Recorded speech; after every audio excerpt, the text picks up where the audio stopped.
வணக்கம். Newtech goat farming Tindivanam. இப்போ ராஜ்குமார் என்னோட ஃப்ரெண்டு, கிட்டத்தட்ட 38 வருஷமா ரொம்ப க்ளோஸ் ஃப்ரெண்டு. சின்ன வயசுலேருந்து ஒன்றா படிச்சுட்டு இருக்கோம்.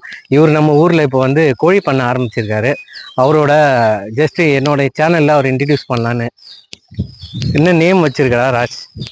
இது வந்து இப்போதான் நாங்கள் ஸ்டார்ட் பண்ணியிருக்கோம். அதனால எங்கள் நண்பர் வந்து நியூடெக் கோட் ஃபார்ம் வச்சிருக்காரு. நாங்கள் அதே பேரே நாங்கள் நண்பர்லாம் சேர்ந்து இதை ஆரம்பிக்கணும்னு நினச்சதுனால நாங்கள் இதே பேரே நாங்கள் வந்து நியூடெக் பவுல்ட்ரி ஃபார்ம்னு வைக்கலான்னு பிளான் பண்ணி இப்போதான் ஸ்டார்ட் பண்ணியிருக்கோம்.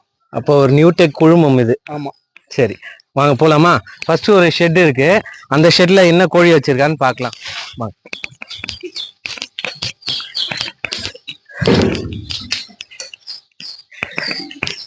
இப்போ இங்க பாத்தீங்கன்னா ஒர்க் ஆன் ப்ராக்ரஸ். ஸோ அதனால இப்பதான் இப்போ முடிஞ்சிருக்கு. இன்னமும் சின்ன சின்ன அந்த வேலைங்க இருக்கு. அதனால இந்த டூல்ஸ் அண்ட் ட்ராக்கர்ஸ்லாம் இருக்கு. அதை தவிர்த்து இன்னமும் வந்து ஃபுல் ஃபிளெஜ்ஜா ஆரம்பிக்காததுனால வந்து இவர் வந்து கார் பார்க்கிங்கா யூஸ் பண்ணிட்டு இருக்காரு. ஏன்னா இப்பதான் ஸ்டார்ட் பண்ணியிருக்காரு. இப்போ பாத்தீங்கன்னா அதோ பாப்பீங்க கோழி குஞ்செல்லாம் இருந்துட்டு இருக்கு. இது என்ன வகையான கோழிடா? இது வந்து ஒயிட் லகான் கோழி. அதாவது நம்ம என்ன வந்து ஒயிட் லகான் கோழி. எது ஏதோ பாட்டு பாடி தெரியுது. நம்ம வந்து சிறுவிடை கோழி வந்து பண்ணலாம்னு சொல்லி தான் பிளான் பண்ணிருக்கோம். பட் அது கொஞ்சம் நாள் எடுத்துக்கிட்டுன்றதுனால ஓகே, இது வந்து நம்ம இதை தற்காலிகமா வந்து ஒயிட் லகான் கோழி வாங்கி வளர்த்துட்டு இருக்கோம். இப்போ இதுதான் நியூ புதுசா வந்து ஒரு 2 நாள் தான் ஆகுது. இது வந்து நல்லா சுட்டியா தான் இருக்காங்க. ஓகே. சோ இப்போ இதுக்கு என்ன தீவனம்லாம் என்ன? இதுக்கு என்ன இப்போ தீவனம் வந்து கேழ்வரகு, கம்பு, அரிசி வந்து நொய், சின்ன சின்ன நொய் மட்டும்தான் இப்போதைக்கு அவங்க சாப்பிட முடியும். ஓகே. இது எப்படி அப்படியே டைரக்டா நீங்க தூவிட்டு இருக்கீங்களா இல்ல ஏதாவது ஒரு ட்ரே இருந்தது? ட்ரே வந்து அவங்க வந்து ரொம்ப அதிகமா இறச்சிக்கிட்டு இருந்தாங்க. ஓகே. அதனால இப்போ வந்து பாத்தீங்கன்னா அந்த இறச்சதை சாப்பிடும் சொல்லி ட்ரே எடுத்து ஓரமா வச்சிருக்கோம். இது என்ன பர்பஸ்க்காக? இது வந்து தண்ணி வச்சிருக்கோம். தண்ணி வந்து இந்த மாதிரி தட்டுல வச்சிருந்தாலும் என்னன்னா ஃபுல்லா இறக்கிடுங்க. ஓகே. எல்லா இடமும் ஆகுறதுனால அந்த மாதிரி டப்பால ஊற்றி வச்சிருக்கோம். சரி, அதுக்கு அடுத்து ஒண்ணு இருக்குன்னு நீங்க நாட்டுக்கோழி ஏதோ வளர்க்க போறேன் நீங்க. அது எங்க இருக்கு? கோழி இருக்கு, பக்கத்துல இருக்கு. இந்த செட்டப் இது எதுக்காகனா நைட் டைம்ல வந்து பாத்தீங்கன்னா கோழிக்கு அனல் தேவை. ஓகே. குளிர்ன்றதுனால ப்ரூடிங் செட்டப்னு சொல்லுவாங்க. ஆமா. அதனால இது வந்து நம்ம வந்து லைட் போட்டு விட்டு இந்த லைட் அனல்ல அவங்க நைட் வந்து ஸ்டே பண்ணிப்பாங்க. ஆமா, நானும் கேள்விப்பட்டிருக்கேன். அப்ப பெரிய கோழிங்க வந்து அதை அடக்காக்கிறதுக்காக தாய் கோழி தான் தாய் கோழி அனல் கொடுக்கும். தாய் கோழி இல்லாததுனால நம்ம வந்து லைட் மூலியமா தான் நம்ம அதுக்கு வந்து அனல் கொடுக்கும். அப்ப செயற்கை முறையில நம்ம இதை பார்த்துட்டு இருக்கோம். அடுத்து அந்த நாட்டுக்கோழியை பார்க்கலாம் வாங்க. இப்போ அந்த நாட்டுக்கோழியை பார்க்கலாம் வாங்க.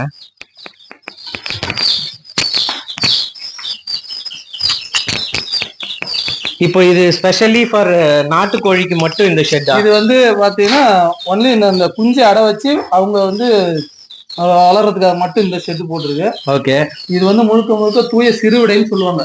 இது வந்து பாத்தீங்கன்னா ஓகே சிறுவிடை பெருவிடைன்னு 2 இருக்கு. அது இது வந்து முழுக்க முழுக்க சிறுவிடை சேர்ந்தது. ஓகே. இதுல வந்து நம்ம வந்து என்ன பாக்ஸ் வச்சிருக்கீங்க? இது வந்து முட்டை வச்சிருக்கோம்.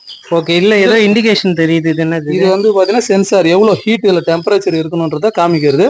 ஓகே. இந்த குஞ்சுகள் எல்லாமே பாத்தீங்கன்னா இதுல இருந்து வந்ததுதான். இப்ப இதுல முட்டையா வச்சிருக்கீங்க. முட்டையா அடகு வச்சோம்னா 2 டைம்ஸ் வச்சு அவங்கள இறக்கி இருக்கோம். அது பார்க்கலாமா? பார்க்கலாம்.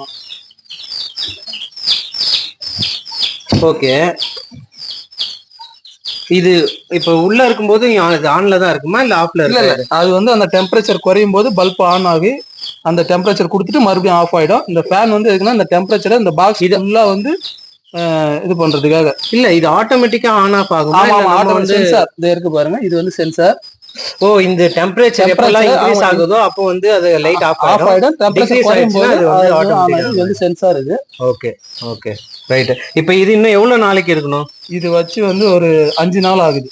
இன்னும் எவ்வளவு நாள் இருக்கு? மொத்தம் 21ஆம் கோழி குஞ்சு பொரிக்கும். ஓ, 21 நாள் கழிச்சு நம்ம வந்து இதுல இருந்து குஞ்சு வந்து 16 நாள் இருக்கு. இது ஆட்டோமேட்டிக்கா அதுவே உடைச்சிட்டு வெளில வர ஆரம்பிச்சுமா? நம்ம என்ன பண்ணணும்? வந்து 3 டைம் வந்து திருப்பி விடணும். வந்து நம்ம திருப்பி வைக்கணும். அந்த ஹீட் வந்து எல்லா பக்கமும் அந்த ரத்த நாளங்கள் வந்து எல்லா பக்கமும் உருவாகணுன்றதுக்காக 3 டைம் நம்ம வந்து முட்டையை திருப்பி விடணும். விட்டோம்னா அது வந்து அந்த உள்ள குஞ்சு உருவாகும். நிறைய மிஷினரிஸ் எல்லாம் இருக்குன்னு நினைக்கிறேன்ல சார். இப்போ நீங்க வந்து அதிகமா ஆட்டோமேட்டிக்கா அதுவே சுத்துற மாதிரி இருக்கு இல்லடா? இருக்கு. நம்ம வந்து அது தேவையில்லை. நம்ம வந்து கொஞ்சம் கொஞ்சமா தான் பண்ணணும். ஏன்னா ஒரே டைம் அதிகமா உற்பத்தி பண்ணி நோய் வந்ததுன்னா பாதிப்பு அதிகமான நம்ம கொஞ்சம் கொஞ்சமா வளர்க்கும் போதுதான் அதுக்கு என்னென்ன நோய் வருது, என்னென்ன தீனி நம்ம கொடுத்தா அது எப்படி ஏத்துக்குது, எப்படி வளருது, குரோத்ன்றதெல்லாம் நம்ம வந்து கொஞ்சம் கொஞ்சமா வளரும் போது தான் தெரியும். நம்ம அதனால இப்பதான் ஸ்டார்ட் பண்ணிருக்கோம். அதனால கொஞ்சம் கொஞ்சமா கத்துக்கிட்டு போகணும்ன்றாங்க. ஓகே. இந்த பாக்ஸ் எதுக்கு? இந்த பாக்ஸ்ல ஏதோ பல்ப் உள்ள லைட். ஓ அதே சேம் கான்செப்ட் ப்ரூடிங் செட்டப்னு சொல்லுவாங்க. இது வந்து எதுக்காகனா இந்த தாய்க்கோழி இல்லாததுனால நம்ம அவங்களுக்கு வந்து ஹீட் கொடுக்கறதுக்காக செட் பண்ணி வச்சிருக்கிற. ஓ ஓகே ஓகே. இது எப்ப நைட்டுக்கு மட்டுமா இல்ல வந்து நைட்டுக்கு மட்டும்தான். அதாவது கோழி குஞ்சு பொரிச்சா முதல் 4 நாளைக்கு பகல் நைட்டு 2 வேலையுமே 24 மணி நேரம் அந்த லைட் எரிஞ்சுட்டே இருக்கணும். 4 நாளுக்கு அப்புறம் பாத்தீங்கன்னா நம்ம இந்த லைட் வந்து நைட்டுக்கு மட்டும் யூஸ் பண்ணோம். ஓ 4 நாளைக்கு இது உள்ள இருந்துட்டதுக்கு அப்புறம் தான் அது வெளியில விடணும். ஏன்னா அந்த ஹீட் இருந்துகிட்டே இருக்கணும். அது தாய்க்கோழி கிட்ட இருந்துட்டே இருக்கணும். ஆனா தாய்க்கோழி இல்லாதனால நம்ம அந்த ஹீட்டை வந்து இப்ப நம்ம அந்த எல்இடி பல்ப்லாம் இல்ல, இது அந்த பழைய காலத்து அந்த யூஸ் பண்ணோம். அதுதான் ஹீட்டை வந்து பெனிட்ரேட் பண்ண ஹீட்டை வந்து. ஆமா ஆமா ஆமா. Okay right. ஸோ இப்போ வந்து நம்ம இங்க இருக்கிற செட்டப் இதுதான் இல்லையா? அதுக்கு அடுத்து 24 குஞ்சுகள் இருக்கு இப்போதைக்கு. வேற இப்போ அடுத்து அடிஷ்னலா இப்ப நம்ம இருக்கிறது, இப்ப நீங்க வச்சிருக்கிறது இப்ப இன்னும் 21 டேஸ்க்கு அப்புறம் வந்து நம்ம குரூத் ஆயிடுச்சுன்னா அதை தூக்கி இன்னும் ஒரு 4 டேஸ்க்கு இதுல நம்ம வந்து வச்சுட்டு அதுக்கப்புறம் அதை விடணும். இந்த மாதிரி கொஞ்சம் கொஞ்சமா நம்ம அதை வந்து டெவலப் பண்ணணும். ஒரே டைமா பண்ணாலும் நோய் தாக்கம் இதெல்லாம் எப்படி இருக்கு ஏது இருக்குன்னு தெரியாம நம்ம ஒரே டைம் அதிகமா பண்ணிட்டாலும் இது ரொம்ப கஷ்டமா இருக்கும். அதனால கொஞ்சம் கொஞ்சமா அதை டெவலப் பண்ணிக்கலாம்.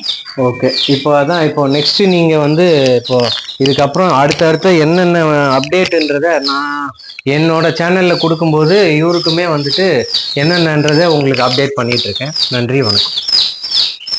இப்போ இன்னொரு விஷயம் சொல்ல மறந்துட்டேன். சரிடா, இப்போ எல்லாம் பார்த்தாச்சு. இப்போ நம்ம வந்து நெக்ஸ்ட் இப்போ இதுக்கு அடுத்து வந்து இது வந்து முட்டைக்காகவும் இல்லை கறிக்காகவும் ஏதாவது ஃபர்தராக கொடுக்கணும், நம்ம சப்ஸ்கிரைபராக இருக்கட்டும் வேற யாராவது மக்கள் பார்க்குறவங்களுக்கு நியர்பை நம்ம சர்க்கிளில் தேவைப்படுதுன்னா இது என்ன மாதிரி லொக்கேஷனில் அமைஞ்சிருக்கு, உங்களோட கான்டாக்ட் நம்பரையும் கொஞ்சம் ஷேர் பண்ணிடுறேன். இந்திரா நகர் பக்கத்தில் அண்ணா நகர்னு புதுசாக வந்து மனைப்பிரிவு போட்டாங்க. அந்த மனைப்பிரிவில் ஒரு 3 பிளாட்டை நான் வாங்கி சுற்றி வேலி அமைச்சு இந்த ஷெட்டை வந்து கட்டியிருக்கேன்.